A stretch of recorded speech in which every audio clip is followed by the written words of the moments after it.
এমন এক জায়গা আছে যেখানে প্রতিদিন কোটি কোটি টাকা জমা হয়, তবু কেউ সেখানে টাকা নিতে যায় না, সবাই যায় কিছু চাইতে। এমন এক মন্দির যেখানে দেবতার চুল নাকি আজও জীবন্তের মতো নরম, যেখানে মূর্তির পেছনে কান রাখলে শোনা যায় সমুদ্রের শব্দ, যেখানে লক্ষ লক্ষ মানুষ নিজের চুল কেটে উৎসর্গ করেন এক অদৃশ্য শক্তির কাছে।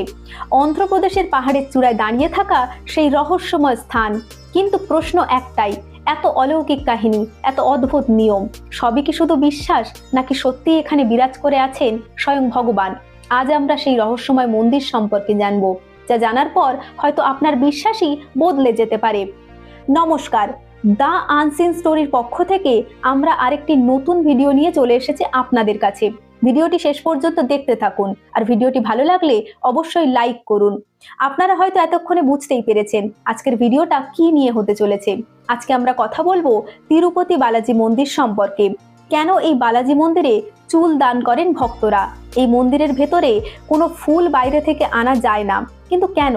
এত রহস্য, এত অলৌকিক কাহিনী, সবই কি কেবল কাকতালীয়? তাহলে চলুন জেনে নেওয়া যাক আজকের ভিডিওতে।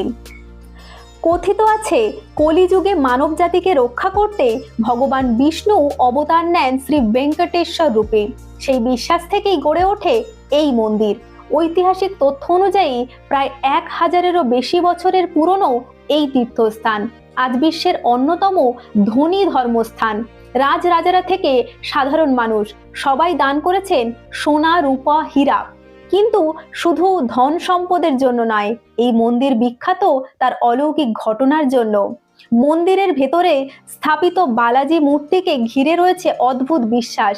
বলা হয় মূর্তির চুল নাকি একদম আসল চুলের মতোই নরম, আর সেই চুল কখনো জট পাকে না।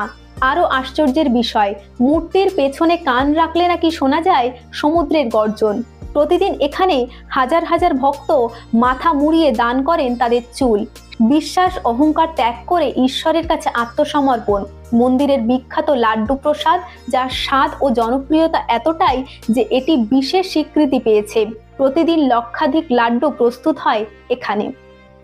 মন্দিরের প্রধান দরজায় একটি লাঠির দাগ রয়েছে, যা নিয়ে প্রচলিত আছে এক রহস্যময় কিংবদন্তি।